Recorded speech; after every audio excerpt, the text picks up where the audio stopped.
I can run farther every day.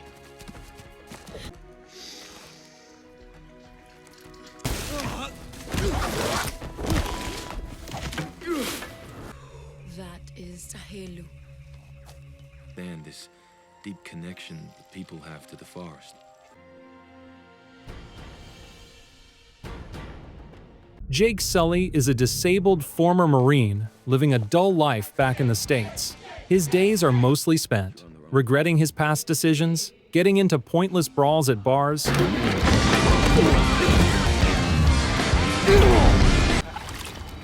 you realize you just lost yourself a customer. and recalling the days when he once had honor and purpose. But little did he realize, his world was about to change forever. One afternoon, government officials approach him with shocking news. His twin brother, Tom, has been killed. Jake is crushed by the tragedy, but the men offer him a deal to take his brother's place and finish the mission Tom had been working on. Apparently, Tom was preparing to explore a distant world named Pandora, a planet capable of sustaining life much like Earth. Jake hesitates at first, but when he learns that the job comes with a multi-million payout, he accepts without further thought. Soon after, Jake is placed into cryosleep for 6 long years in preparation for the interstellar journey. When he finally wakes up, he finds himself among other travelers heading straight to Pandora. He was chosen for this opportunity because he and Tom share identical DNA, making him the only viable candidate for Tom's unfinished work. The next moment, Jake and the rest of the team are carried down to Pandora in a shuttle. Everyone is required to wear respirator masks. Since the air on the planet is toxic, humans without them wouldn't last more than a few minutes. After stepping foot on the alien world, Look at all this fresh meat. Meals on wheels. Ladies and gentlemen, beyond that fence, every living thing that crawls, flies, or squats in the mud wants to kill you and eat your eyes for jujubes. Jake attends a military briefing hosted by Colonel Miles Quaritch, where soldiers and civilians are gathered. The colonel warns them about Pandora's native species, the Na'vi, stressing that survival here means following strict rules. Later, Jake tours the research lab where he encounters Norm Spellman, a young biologist. There, he sees his own avatar body for the very first time. It's explained that humans can remotely link their minds to genetically designed Na'vi hybrids, allowing them to move freely on Pandora and live among the Na'vi people. As Jake and Norm walk further into the science wing, the program's lead scientist, Dr. Grace Augustin, awakens inside her connection pod. Norm tries to properly introduce her to Jake, but she appears irritated and storms out quickly. I need your brother. How much lab training have you had? The PhD who trained for 3 years for this mission? He's dead. No, man, this is such bullshit. Moments later, Grace confronts both the base commander and Parker Selfridge, a representative of the Resources Development Administration, RDA. The RDA runs the colony and oversees both military and civilian operations. Grace argues that Jake is a poor choice, pointing out his disability and lack of scientific expertise. But Parker responds firmly, reminding her that Jake's unique genetic match with Tom is the only reason his avatar can function. The next day, Jake and Norm are connected to their avatars for the very first time. This is cool. Metrics are good. Link 3 is ready. What was going through your head? Head down.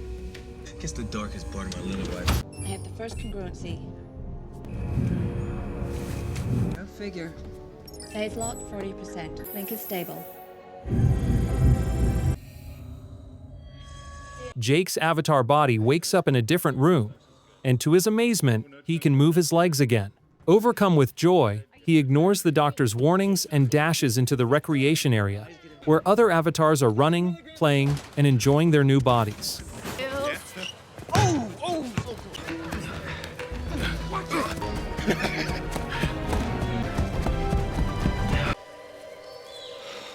What'd you expect, numbnuts? Come on, everybody, quiet. When Jake's avatar finally goes to sleep, the neural link ends, and he wakes back up in his human body. Later, he has a private discussion with Colonel Quaritch. Curious, Jake presses him about their real objective on Pandora, and that's when the Colonel reveals the truth.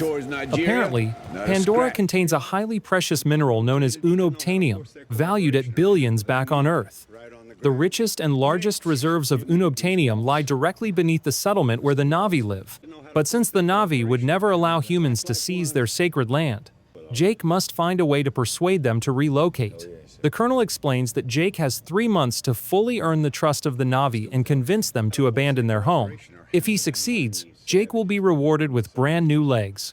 However, if after 3 months the Na'vi refuse, the military will move in with force, which could wipe them out entirely. The following day, Jake links with his avatar and flies across Pandora's surface with Grace, Norm, and others.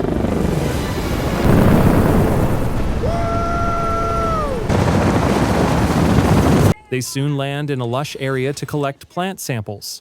But Jake, still unfamiliar with the alien environment, wanders off and stumbles into a glowing field of flowers.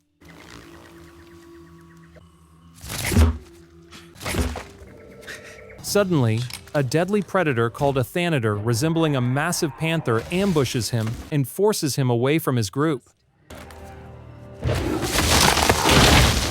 Just hold your ground. A territorial threat display. Do not run, or he'll charge. That's right. This one. Run, don't run, what? Sully, run!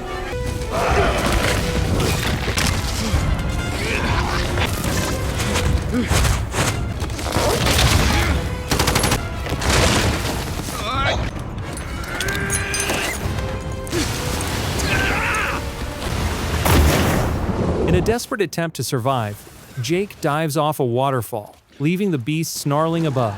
His crew searches for him for a while, but as darkness falls, they're forced to retreat without him. Alone and unarmed, Jake sharpens a stick into a makeshift spear for protection. From above, a female Na'vi secretly observes him. She prepares to shoot him with an arrow but halts when a strange, glowing, spirit-like creature lands on her bow. Moments later, Jake is attacked by a pack of viper wolves. This time, it seems certain he'll die.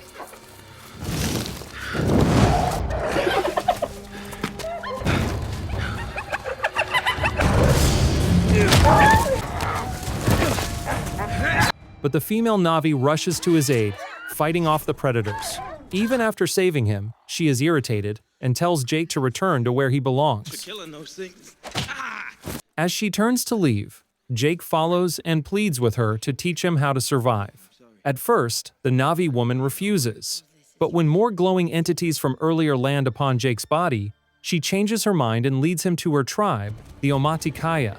She finally introduces herself as Neytiri. When they arrive, however, the Na'vi are openly hostile toward Jake. Neytiri's fiancé, Sute, who is also next in line to lead, demands that the outsider be killed, but Neytiri intervenes, taking Jake to meet her parents, the clan's leaders. My father is deciding whether to kill you. It's nice to meet you, sir. That is mother. What are you called? Jake Sully. Why did you come to us? Jake explains that he is a warrior who wants to understand their ways and traditions. Intrigued, the queen pierces his chest and tastes his blood. Concluding that he carries a pure heart, she commands Neytiri to become his teacher and guide. After a ritual ceremony, Jake is given a bed shaped like a cocoon. As his avatar sleeps, his human body awakens back in the chamber. The next morning, Jake eagerly recounts his surreal experience to Grace and the other scientists. Yet again, the Colonel warns him that he has just 3 months left to complete his mission. Later, Jake records a video log about his training with Neytiri.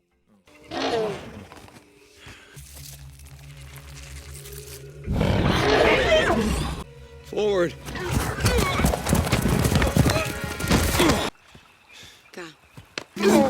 We're gonna need accurate scans on every column. The core structure like a spiral. That's how they move up and down.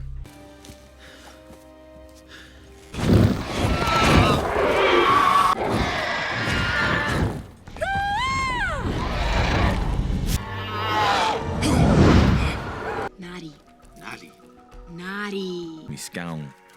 It means my feet are getting tougher. Yeah, check it out! They eat later. You're ready. You gotta go where the banshees are.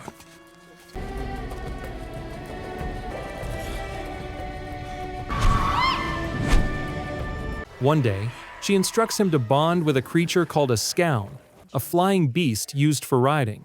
Although hesitant, Jake eventually links his neural braid to its tendrils and learns to ride, experiencing a thrilling sense of freedom. Bye.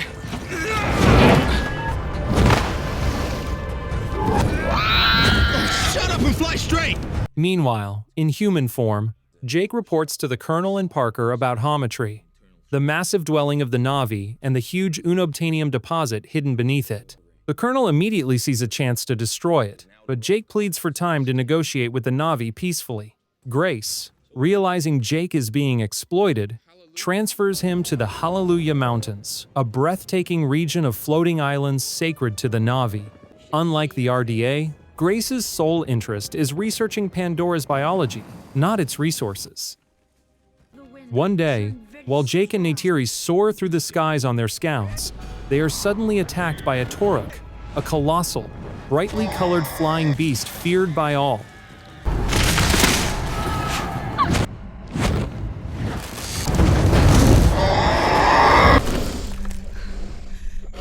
Barely escaping, they take refuge near Neytiri, where Neytiri shows Jake the bones of an ancient Toruk. She explains that her great-grandfather was the last rider of a Toruk, uniting the 5 clans in a time of crisis. Since then, no one has dared to attempt such a feat. As the weeks pass, the Na'vi begin to accept Jake as one of their own, even holding a ceremony in his honor. That night, Neytiri leads him to a sacred tree, where they connect with its energy through their hair tendrils. She tells Jake that he may now choose a woman to be his mate. After a pause, Jake declares that he wants Neytiri as his wife. Neytiri is visibly stunned, but she accepts Jake's choice, and the two share a passionate kiss. That night, the new couple spend their first evening together beneath the sacred tree, before Jake awakens back in the lab.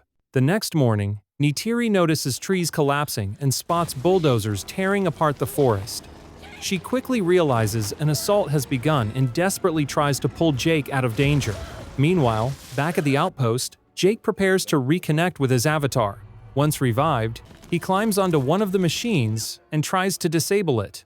When his attempts fail, he smashes its cameras, forcing soldiers to open fire on him. Jake narrowly escapes and rushes toward Neytiri. At the base, the Colonel watches the surveillance and discovers Jake was the avatar interfering with their operation. Furious, he storms into the lab searching for Jake and Grace. While outside, bulldozers continue demolishing the Omatakaya's sacred grounds. At the same time, the Na'vi gather beneath Neytiri, preparing to defend their land. Oh, shit. The enemy is out there, and they are very powerful. Jake and Grace plead with them to avoid violence, but things escalate when Sute learns that Jake and Neytiri are mated for life. Outraged by this betrayal, Sute attempts to kill Jake. Not my brother! Talk to them. No more talk! Before the conflict can go further, the Colonel cuts their avatar links, leaving both Jake and Grace unconscious. Later, at a strategy meeting, an enraged Grace confronts the RDA leaders, revealing that Pandora's trees form a vast neural network stronger than the human brain itself. She and Jake warn that the Na'vi will never abandon Neytiri. Ignoring this, the Colonel orders a full-scale assault, using gas to drive the tribe out. Talk to me, Lyle. Jake begs Parker for a chance to reason with the Na'vi, and Parker reluctantly allows him 1 hour. Linking again, Jake returns to the tribe and confesses that he is one of the humans. Heartbroken, Neytiri shoves him away for betraying her. You knew this would happen? I trusted you! Trust me now, please. They're coming! While the other Na'vi capture him and Grace. As the human ships arrive in massive numbers, the Na'vi brace themselves for war. The battle erupts, but bows and arrows prove useless against human firepower. That is one big damn tree. Run!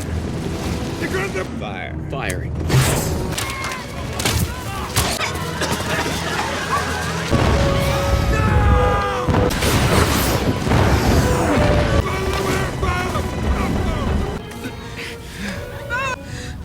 This way!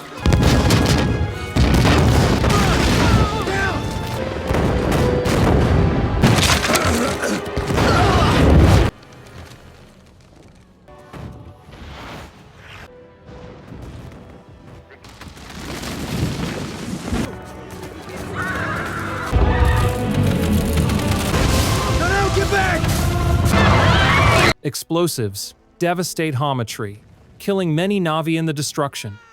Jake tries to comfort Neytiri, but she rejects him in her grief. During the attack, Neytiri's father suffers a fatal wound. With his dying breath, he entrusts her with his bow and commands her to lead the clan. Back at the base, Jake and Grace return to their human forms and are arrested for treason. Norm is also seized for resisting the shutdown of their avatars. The remaining Na'vi retreat to the Tree of Souls. Meanwhile, their pilot ally, Trudy, breaks Jake, Grace, and Norm out of captivity and escapes with them. As they flee, the Colonel spots their aircraft and fires upon it. Clear. It's Samson 1-6, unauthorized. Mask on! Let's go! Severely wounding Grace. The group makes it to the floating mountains, where Jake enters his pod and reawakens in avatar form. Knowing he has lost the tribe's trust, Jake makes a daring choice. He summons his scout and sets off to capture the legendary Tori.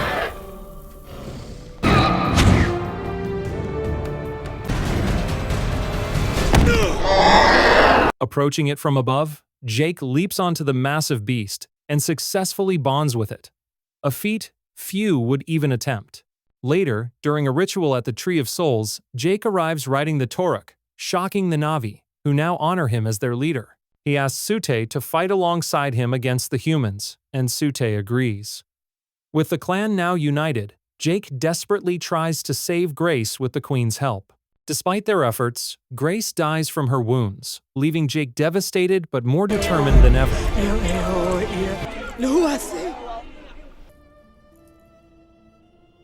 Fueled by grief, Jake inspires the Na'vi to unite and drive the humans away. By the end of the day, they call upon neighboring tribes and gather nearly 2,000 more warriors to their cause. 2,000 in one day, and more are pouring in. We will fight terror with terror. Meanwhile, the Colonel spots the Na'vi forces gathering in massive numbers and quickly redirects his focus toward the Tree of Souls. He commands his troops to march toward it, determined to destroy their most sacred site. But to his shock, the Na'vi are already prepared, appearing in huge waves both on the ground and in the skies. Jake soars above on the mighty Toruk, while Tsute and the other warriors stand ready to give their lives for their homeland. Soon, the fierce battle erupts and casualties mount on both sides.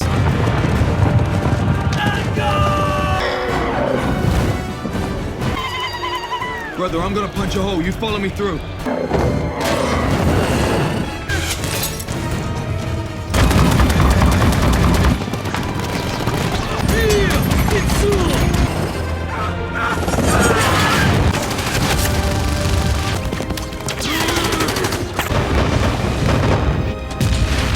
That's him. Get after him.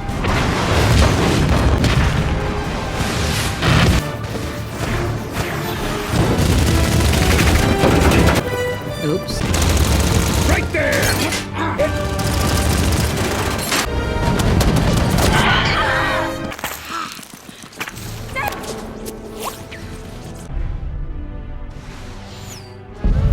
Jake is targeted by the Colonel's massive Dragonfly gunship, which fires upon him. Luckily, Trudy rushes in and unleashes her weapons at the Colonel's ship, giving Jake the chance to escape. Meanwhile, Neytiri's scout is struck and killed, and Sute perishes in a violent explosion.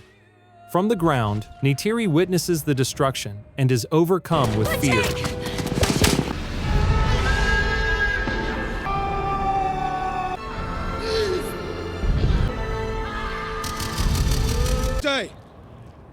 Father, do you read? At the same moment, a giant bomber ship approaches the Tree of Souls, threatening to wipe it out. It looks hopeless for the Na'vi, until, suddenly, Titan others, Pandora's giant armored beasts, charge out of the forest and crush the human soldiers in their path. Filled with renewed spirit, Neytiri joins the fight again, backed by a wave of Pandora's wild creatures. Even a ferocious Thanator approaches her, but instead of attacking, it bows to her in submission.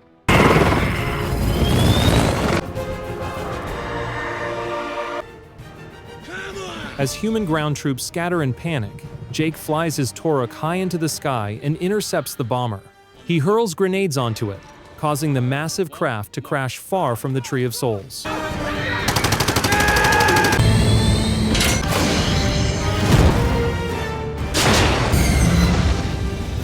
He also targets the Colonel's gunship with explosives, but before the aircraft explodes, the Colonel ejects in an amp suit.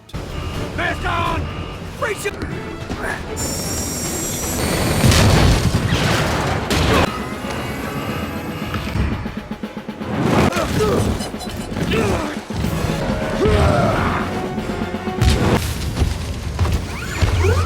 The Colonel then tracks down Grace's temporary camp, where Jake's avatar pod lies. He attempts to cut Jake's link permanently, but just then, the Thanator Neytiri bonded with launches an attack on him. Incredibly, the Colonel manages to slay the beast with his mechanical suit, pinning Neytiri beneath its body. Just as he prepares to execute her, Jake arrives in his avatar, and a brutal fight between the two erupts. The Colonel's strength and machinery give him the advantage, and he nearly finishes Jake off. But at the critical moment, Neytiri rises and fires an arrow straight into the Colonel's chest. She doesn't hesitate, a second arrow follows, striking true and killing him instantly. Still, the damage has already been done to Jake's human pod. Inside, Jake struggles desperately, gasping for air as he tries to secure his oxygen mask. In time, Neytiri rushes to him, carefully placing the mask over his face and saving his life. She tenderly holds Jake's frail human body, finally seeing the real him for the first time. In the closing moments, Jake records his last video log, explaining that he has chosen to transfer his soul permanently into his avatar. The film ends with a sacred ritual, where Jake awakens in his Na'vi body for the final time with Neytiri standing by his side, watching over him.